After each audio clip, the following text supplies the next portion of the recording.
दो मेहमान जुड़ रहे हैं। चंद्र प्रकाश द्विवेदी जी हैं, वरिष्ठ पत्रकार हैं, पवन श्रीवास्तव जी हैं, वो भी वरिष्ठ पत्रकार हैं। आप दोनों का बहुत बहुत स्वागत है। चंद्र प्रकाश जी, सबसे पहला सवाल आपसे ही है।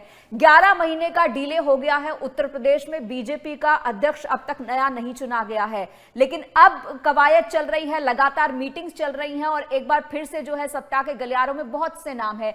लेटेस्ट जो तस्वीर वायरल हो रही है, नाम चल रहा है साध्वी निरंजन ज्योति का चल रहा है, जिन्होंने जेपी नड्डा से मुलाकात की है। इसको कैसे देखते हैं आप? जी धन्यवाद। आज जिस विषय पर हम लोग चर्चा कर रहे हैं वो है बीजेपी का अगला प्रदेश अध्यक्ष। तो यह केवल एक नाम का प्रश्न नहीं है, बल्कि पार्टी की रणनीति है, संगठन की मजबूती, और देखा जाए तो 2026 का पंचायत चुनाव और 2027 का विधानसभा का चुनाव इसकी तैयारी से जुड़ा हुआ है। देखिए, अभी हम देखा जाए तो वर्तमान जो हमारे प्रदेश अध्यक्ष बीजेपी के भूपेंद्र चौधरी जी हैं, 3 साल का कार्यकाल तो खत्म हो गया है।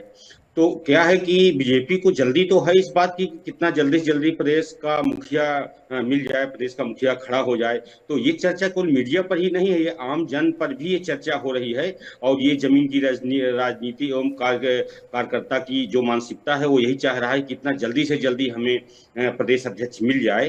तो अगर हम इस बात पर देखें कि कौन बनेगा, साध्वी निरंजन जी ज्योति जी का नाम सबसे आगे चल रहा है, जैसा कि अभी आपने बताया। तो अगर लिस्ट की बात करें, देखिए लिस्ट तो बहुत लंबी है। अभी कुछ दिनों पहले सब मुझे ऐसे लग रहा है कि कल या परसों जो है साध्वी निरंजन जी जो है हमारे राष्ट्रीय अध्यक्ष जी से उनकी मुलाकात हुई है। उनकी जो मुलाकातों का जो खबरें हैं वो प्रसारित हुई, इससे ये कयास लगाए जा रहे हैं। देखिए, लिस्ट तो अगर देखा जाए तो ऐसी ऐसे कई भी और भी नाम आ रहे हैं, लेकिन ठीक है, अब कौन बनेगा कौन नहीं बनेगा ये प्रश्न जो है, देखिए बीजेपी पर थोड़ा सा क्या होता है, कभी कभी सरप्राइज भी हो जाता है। और सरप्राइज की अगर बात करें तो आपने देखा पिछली बार जब विधानसभा में राजस्थान और मध्य प्रदेश का चुनाव हुआ तो राजस्थान में कौन मुख्यमंत्री का चेहरा होगा तो पता ही नहीं चल रहा था। तो पता चल रहा था कि जिसको नहीं होना चाहिए था वो हो जाता है। चर्चाएं हम किसी की भी नाम हम किसी का भी ले रहे हैं, इसी प्रकार मध्य प्रदेश में भी हुआ। सब लोग मतलब किसी ने सोचा भी नहीं होगा कि जिसको नहीं बनना होता है उसको बीजेपी ऐलान कर देती, तो इसको हम सरप्राइज चेहरा बोलते हैं।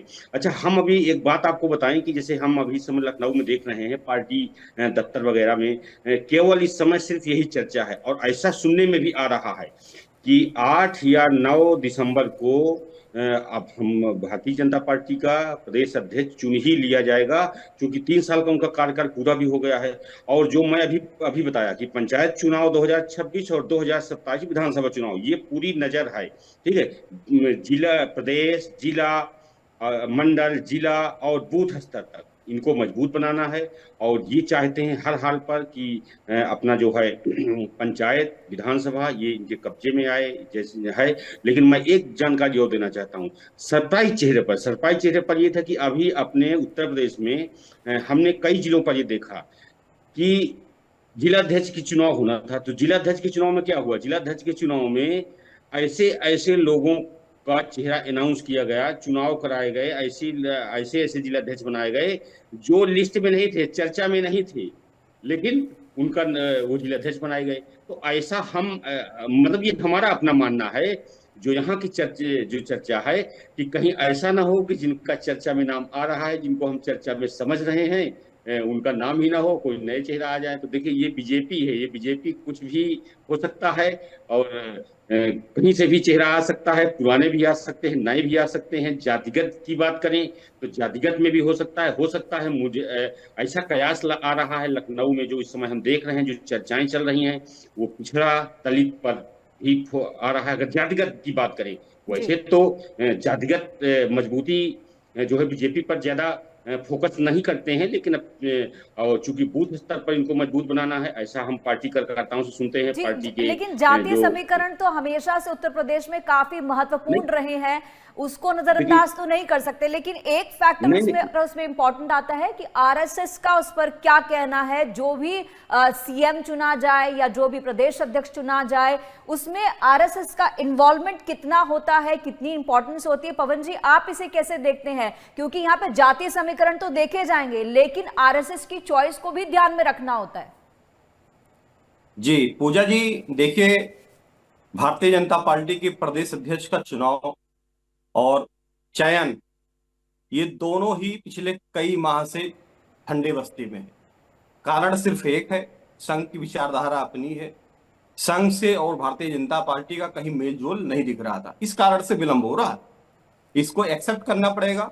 और आज कितने दिनों से मीडिया साथी हमारे कयास लगाते ही रहते हैं, उसका कहीं कोई मतलब नहीं है। अब ये तो क्लियर है कि पीयूष गोयल जी को, माननीय मंत्री जी को चुनाव अधिकारी बना दिया गया है, और रही कहीं कसर बस एक हफ्ते के अंदर हो जाएगी। जो भी होगा प्रदेश अध्यक्ष बन के तैयार हो जाएंगे। लेकिन एक विचारणीय चीज ये है कि जैसे साध्वी निरंजन जी की बातें आई है, कहीं ना कहीं एक भगवाधारी को लाने की उत्तर प्रदेश में तैयारी चल रही है। अगर इस तरह से होता है तो कहीं ना कहीं हमारे यहाँ के जो मुख्यमंत्री हैं आदित्यनाथ योगी जी, इनको भी कहीं ना कहीं डिफीट करने की व्यवस्था की जा रही होगी। क्योंकि एक भगवाधारी जब यहाँ पे आएगा तभी दूसरे की व्यवस्था की जाएगी, सेंट्रल में ले जाने की व्यवस्था होगी। पूजा जी, कई सारे बिंदु हैं देखिए यहाँ पे, लेकिन एक चीज समझना होगा कि जात की राजनीति ही हमारे देश में हावी है। हमारे यहाँ जो राजनीति होती है, खास करके उत्तर प्रदेश में, यहाँ पे जातगत राजनीति बहुत हावी होती है। फिर वो चाहे भारतीय जनता पार्टी हो या फिर समाजवादी पार्टी हो, कांग्रेस हो, बसपा हो, यहाँ पे सब जातियों से ही खेल खेलते हैं।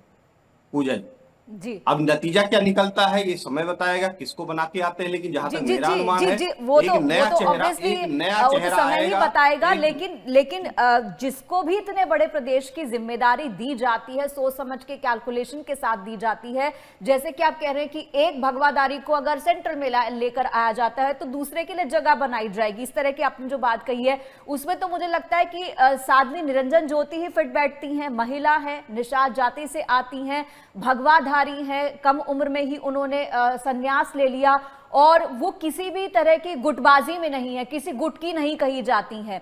तो कैसे देखते हैं चंदन जी, आप, चंद्र प्रकाश जी, आप कैसे देखते हैं इसको कि अगर हम साध्वी जी साध्वी निरंजन जी को देखते हैं तो फैक्टर्स हैं, उमा भारती के बाद अगर हम कहें तो साध्वी निरंजन ज्योति उस फ्रेम के अंदर शायद फिट बैठती हैं।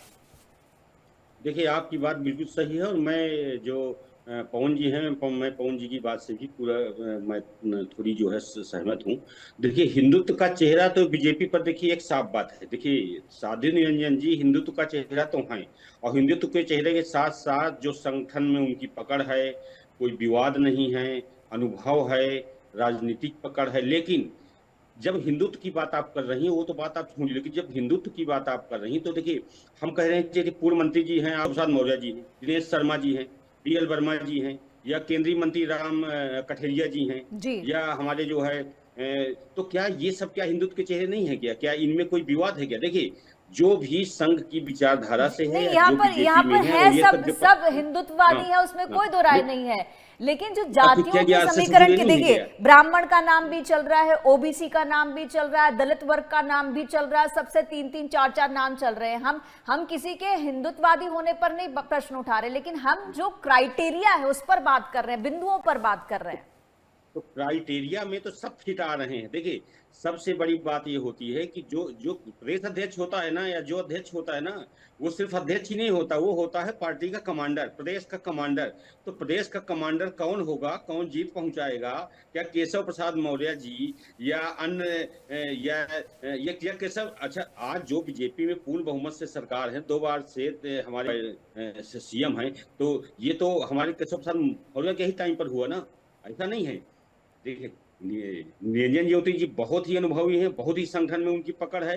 लेकिन 2 बातें हैं। देखिए, अभी एक जातिवाद की भी बात आई है, तो वो मैं आपको बता, जो अन्य पार्टियां होती हैं वो जाति कार्ड खेलती हैं, लेकिन जो मेरा अपना मानना है कि बीजेपी केवल बूथ कार्ड खेलती है। बीजेपी को ये लग रहा है कि जो भी हमारा लीडर हो वो बूथ को मजबूत कौन करे, प्रदेश से लगा कर बूथ तक, जो जिसे मजबूत करने की क्षमता हो, है ना, सबको लेकर के क्षमता हो, और कोई विवाद ना हो।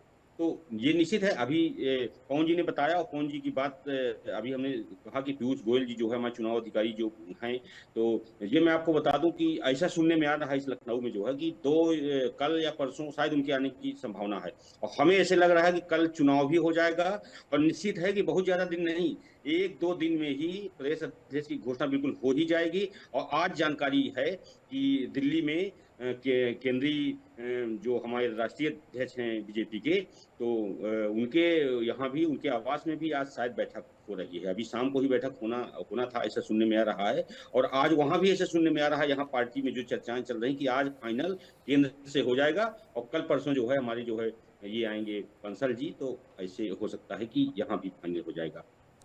जी जी जी। पवन जी, जिन नामों की चर्चा चल रही है इस वक्त जो चल रही है उसमें बहुत से नाम हैं। दिनेश शर्मा जी का भी नाम है, हरीश द्विवेदी जी का नाम है, धर्मपाल सिंह जी का, BL वर्मा का नाम है, रामशंकर कठेरिया का नाम है, और इस तरह के नाम चल रहे हैं। आपको क्या लगता है कि किस पर सहमति बन सकती है? हालांकि जैसा कि यहाँ पर चंद्र प्रकाश जी भी बता रहे हैं कि बीजेपी चौंकाने वाली पार्टी है।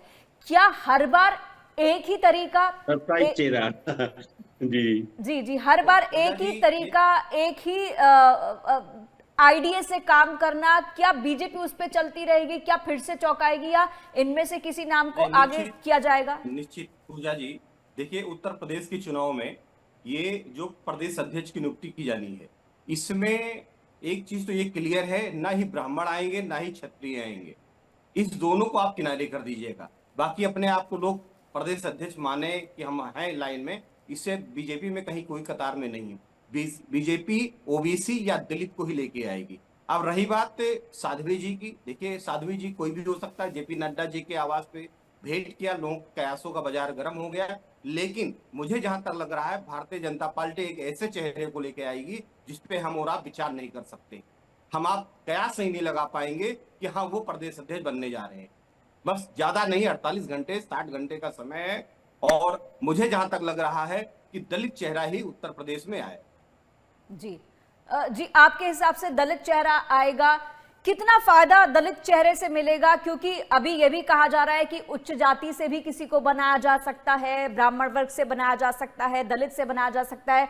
अगर उधर मायावती की बात करें तो वो भी जो है एक्टिव तो हो रही है, लेकिन उस हिसाब से एक्टिव नहीं हो रही हैं। वो भी जो है इस दिशा में काम करने की किस तरीके से दलितों को जोड़ा जाए, लेकिन जो उनके कार्यक्रम अभी थे उनमें से वो नदारद रही हैं, उन्होंने इंपॉर्टेंस नहीं दी है अंबेडकर परिनिर्वाण दिवस को लेकर के, और उन्होंने आकाश आनंद को जिम्मेदारी सौंपी है कि पश्चिमी उत्तर प्रदेश के जितने इलाके हैं उन पर कंट्रोल रहे। आपको लगता है कि दलित चेहरा ला करके किस तरीके से आने वाले चुनावों पर इफेक्ट डाला जाएगा?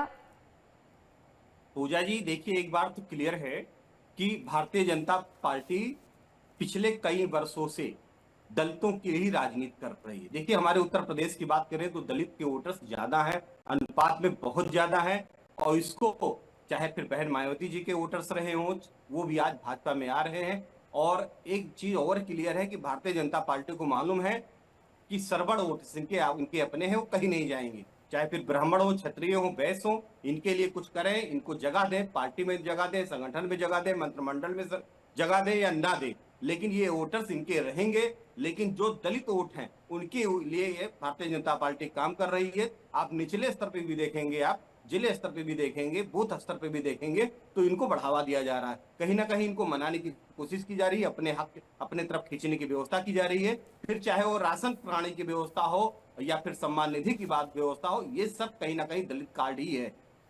सबसे ज्यादा लाभ इन्हीं को मिलता है। जी चंद्र प्रकाश जी, आपसे जानना चाहूंगी, अगर 2017 और 2022 की बात करते हैं, उस समय केशव प्रसाद मौर्य और स्वतंत्र देव सिंह को जो है जिम्मेदारी ये अहम सौंपी गई थी, और दोनों ओबीसी वर्ग से आते हैं और काफी अच्छा प्रदर्शन जो है पार्टी ने किया भी था। लेकिन अब का सिनेरियो और उस समय का सिनेरियो आप कैसे देखते हैं कि बदल पाएगा? क्या वापस से एक बार ओबीसी चेहरे को अगर लेकर आते हैं तो क्या मैसेज जाएगा, और अगर ओबीसी को हटा करके किसी और वर्ग को आगे बढ़ाते हैं तो उसका क्या मैसेज जाएगा? देखिए, मैं आपको एक बात स्पष्ट रूप से बता दूं कि इस समय जो यूपी की राजनीति है जाति गणित की नहीं है। देखिए, हो सकता है मेरी बात से पवन जी आप कोई भी ताल्लुक न रखते हो, लेकिन यूपी की राजनीति जाति गणित पर इसलिए नहीं, ग्राउंड कनेक्शन की लड़ाई है। और जो भी आपने कहा कि ओबीसी के अलावा अगर सामान्य जाति को बना दें या किसी को भी बना दें, देखिए इस समय जो चुनाव हो रहा है वो जातिगत जनगणना पर, जातिगत मतगणना पर और जातिगत आधारित तो है। लेकिन अब ओबीसी की बात करें, ओबीसी में क्या है, देखिए इस समय जो बीजेपी में, अभी देखिए पवन जी ने एक बात कही कि हो सकता है दलित चेहरा बन जाए, क्योंकि दलितों को वोट ज्यादा लेने हैं और दलितों के मत पर ज्यादा इनका फोकस है सामान्य। अच्छा, ये एक बीजेपी में काम धारणा बनी रहती है, पत्रकार होने के नाते हम ये बात बोल रहे हैं कि बीजेपी में देखिए ये काम धारणा बनी रहती है कि बीजेपी वोट किसको, सामान्य वर्ग का आदमी वोट कहाँ देगा, वो तो वोट बीजेपी को ही देगा।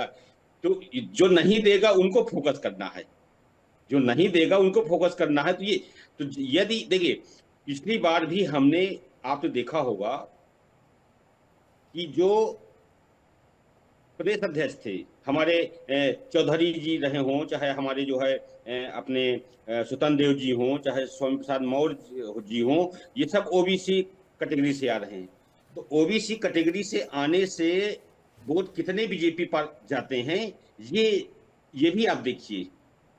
रही बात दलित की, दलित के भी वोट बीजेपी पर इस समय आ तो रहे हैं, लेकिन अभी देखिए दलित को पूर्ण भरोसा बीजेपी पर उतना नहीं आ रहा है। जब अभी देखिए, अभी मायावती जी ने भी रैली एक किया लखनऊ में, आपने देखा कितनी भारी मात्रा संख्या में जो है, मात्रा में जो है अच्छी खासी संख्या रही है। और इधर कुछ जो है कयास लगाए जा रहे हैं कि हो सकता है शायद बीएसपी भी शायद हर जगह अपने प्रत्याशी खड़े करे। मुझे ऐसे लग रहा है कि पंचायत चुनाव में भी कुछ समझ में आ रहा है। अब धीरे धीरे क्या है क्या नहीं है, ये तो देखिए पार्टी की बात जाने। हम लोग पत्रकार हैं, बहुत ज्यादा खुल करके सब बातें सारी नहीं कह सकते हैं कि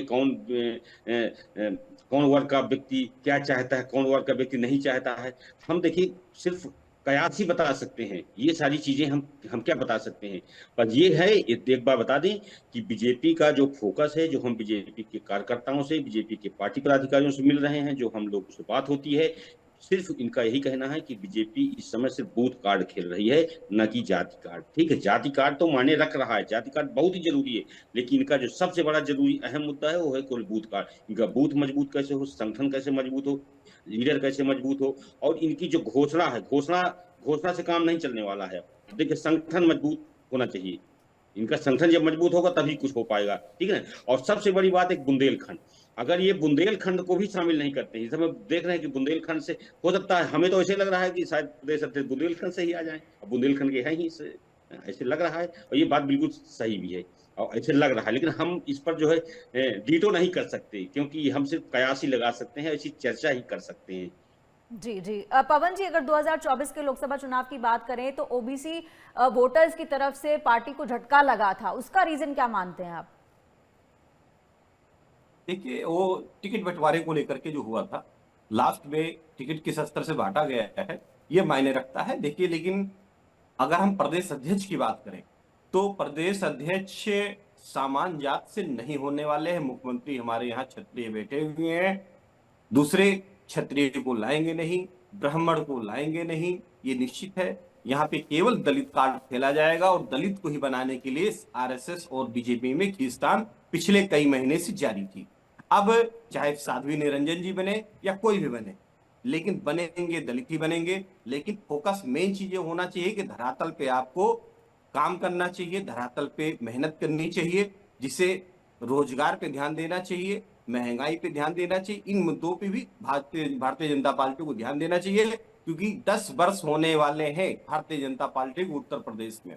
अगर इन सब मुद्दों पे नहीं देंगे तो जनता तो आज कहीं ना कहीं जनता के जो बीच में चाहे फ्री राशन की व्यवस्था की गई है या फ्री पेमेंट की व्यवस्था, सम्मान निधि के नाम पर फ्री पैसों की व्यवस्था की गई है, ये सब कहीं ना कहीं एक आग का उबाला बनेगी, ये निश्चित है। और इस पे भारतीय जनता पार्टी को ध्यान देना चाहिए कि कम से कम जो है महंगाई रोजगार की बात करी होनी चाहिए। बाकी बीजेपी है, इनका प्रदेश अध्यक्ष है, इनकी संगठन है, ये वो जाने।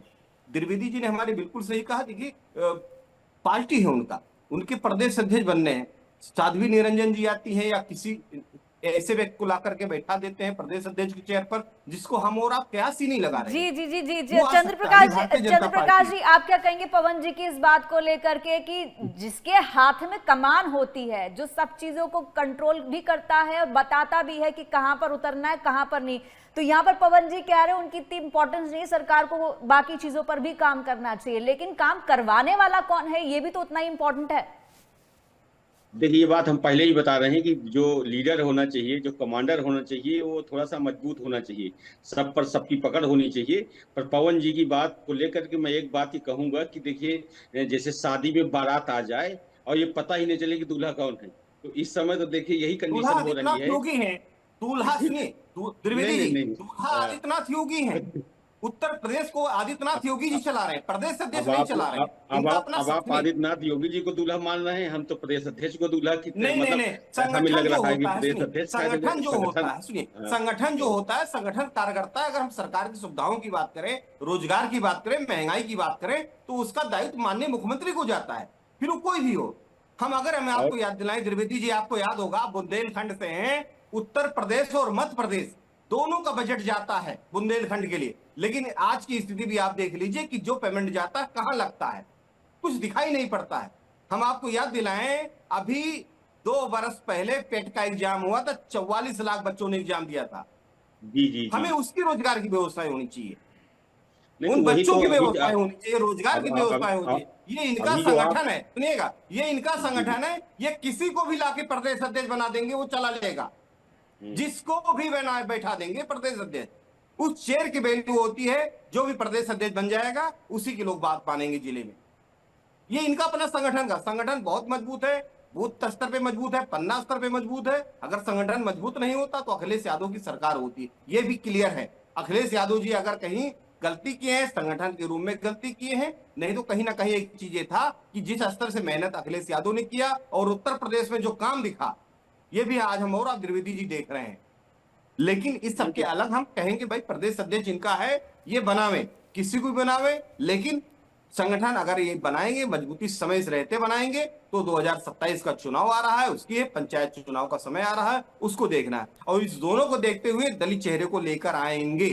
ये जहां तक मेरा अपना आकलन है, हमारा अपना अनुभव है। जी चंद्र हो प्रकाश जी, सकता आप है क्या कह आपका रहे थे? आकलन जी सही हो, आपका आकलन सही हो, आप तो बार बार दलित चेहरे पर ही जो है फोकस कर रहे हैं, पर हो सकता है आपका अपना विश्लेषण हो, आपका अपना कोई जो है सर्वे हो, आप समझ रहे हो, आप भी वरिष्ठ पत्रकार हैं जो है, हो सकता है। और पर मेरा मानना देखिए इससे नहीं है, पर मैं ये कह रहा हूं कि दलित, हो सकता है दलित, दलित तो देखिए मेरे हिसाब से तो जी नहीं आना चंद्र चाहिए प्रकाश जी, उनके। एक सवाल मेरा आपसे है कि अगर जी। इंपॉर्टेंस किसी भी वर्ग को देनी हो बीजेपी हम्म। प्रदेश अध्यक्ष बनाने के लिए उत्तर प्रदेश में, तो आपकी नजर में बीजेपी किसे कंसिडर करेगी? ब्राह्मण को ओबीसी करेगी, को, ओबीसी को करेगी? ओबीसी को, ओबीसी को। ओबीसी में क्योंकि भी इनको कौन से नाम है जो आपको लगता है जो क्योंकि आ नहीं, सकते हैं? नाम तो देखिए मैंने पहले भी आपको बताया पूजा जी कि अगर पता चले कि हम जिनका नाम ले वो ना रहे, वो ना आए, कोई और उनके नजर में कौन है, वो सरप्राइज चेहरे इनके होते हैं। अब मैं ओबीसी क्यों कहा उस पर मैं आपको बात बता देता हूँ। ओबीसी मैं इसलिए कहा कि इनको ओबीसी के वोट साधने हैं। आपको क्या लगता है कि क्या इनको पूरे ये जितने भी ओबीसी के चेहरे हैं, क्या इनके चेहरे से ओबीसी की पूरी पकड़ है? क्या ओबीसी पूरे या जितने भी हैं, अभी आप विपक्ष भी देख रहे हैं, विपक्ष जो जितना ओबीसी है ना, हमें ऐसे लग रहा है कि 70 से 80% ओबीसी अन्य पार्टियों पर जाता है, बीजेपी के अगेंस्ट। अब तो बीजेपी को ओबीसी पकड़ना है, एससी तो जितना जाना है उतना चला ही जाता है। आज भी बीएसपी के मूल वोटर आज भी मजबूत बने बैठे हैं, 10%, 20%, 30% अगर हम माने तो बीएसपी के वोटर अभी मजबूत बैठे हुए हैं, वो कहीं नहीं जा रहे हैं, वो ना बीजेपी पर जा रहे हैं ना वो सपा पर जा रहे हैं। जी जी चलिए। लेकिन हम जी जी हाँ, जी तो बीजेपी उन पर नहीं फोकस कर रही, बीजेपी फोकस कर रही है कि अपना जनरल, अपना ओबीसी और जो एससी और जो अपना दलित वोट है वो अपना मिल जाएगा, वो तो अपनी सरकार जी बन जी जाएगी। जी तो जी संगठन जी देखिए जी मजबूत है। जाहिर सी बात है, लेकिन अब देखना दिलचस्प होगा क्योंकि 11 महीने का इंतजार है। बीजेपी के प्रदेश अध्यक्ष उत्तर प्रदेश में अभी तक चुने नहीं गए हैं और अब ये इंतजार किया जा रहा है कि अगर वो आएगा तो किस जाति से आएगा, किस कैटेगरी से आएगा, अपने आप में एक बड़ा सवाल है। लेकिन आने वाले समय में पिक्चर क्लियर हो जाएगी जिसका सबको इंतजार है। और चंद्र प्रकाश जी, पवन जी, आपका बहुत बहुत शुक्रिया हमसे चर्चा करने के लिए। इसी के साथ हमारे इस खास पेशकश में इतना ही। छोटे से ब्रेक के लिए रुकेंगे, ब्रेक के बाद भी खबरें रहेंगी।